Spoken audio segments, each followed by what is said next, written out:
সত্যি হলো আশঙ্কা। তৃণমূলের পক্ষেই ভোট দিলেন বামেদের ৩ বিধায়ক।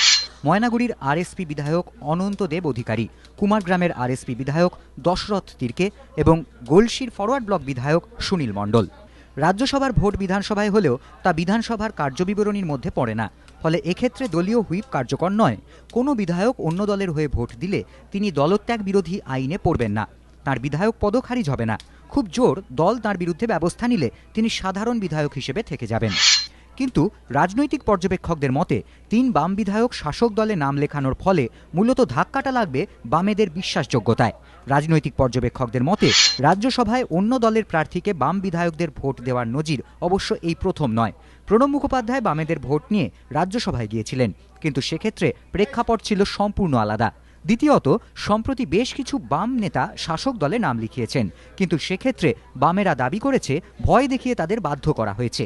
কিন্তু বাম শিবিরেরই একাংশের মতে এবার দলবদলের পিছনে সন্ত্রাসের চেয়েও বেশি কাজ করেছে ব্যক্তিগত স্বার্থ।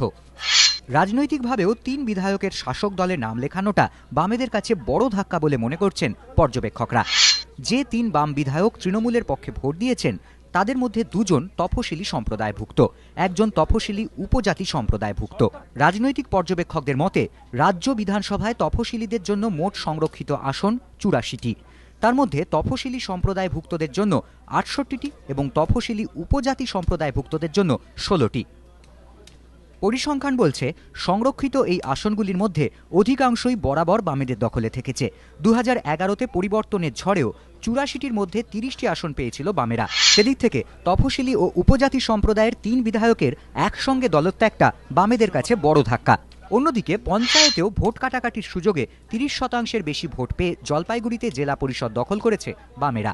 লোকসভাতেও জলপাইগুড়ি ও আলিপুরদুয়ার লোকসভা আসনে লড়াই পঞ্চমুখী বা ষষ্ঠমুখী, তাই সেক্ষেত্রেও এই 2টি আসনকে সম্ভাবনাময় হিসেবেই দেখছিল বামেরা।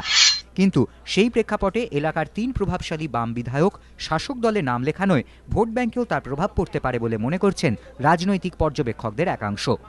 বিতনু চট্টোপাধ্যায়, এবিপি আনন্দ, কলকাতা।